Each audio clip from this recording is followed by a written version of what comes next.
ఆత్మీయులందరికీ హృదయపూర్వకంగా వందనాలు.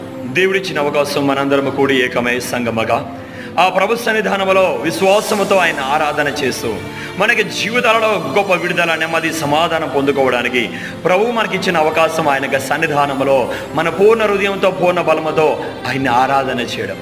దేవుని జనగమా, మీరు పూర్ణ హృదయంతో ఆరాధన చేస్తుండగా మీ లోపల ఉన్న బాధ, వేదన, బలహీనత, సమస్య ప్రతి దానిని చూసే దేవుడు, పరిశీలించే దేవుడు ప్రతి ఒక్క సమస్యకి సమాధానం ఇస్తారు. అవును, సమాజ మందిరంలో 18 సంవత్సరాల నుంచి ఎంతగానో అనారోగ్యం చేత వేదన పడుతున్న ఆమెను పిలిచి ఆమెను రమ్మని ఆమె మీద చేతులుంచగా వెంటనే బలహీనత నుంచి ఆమె విడుదల పొందుకుందట.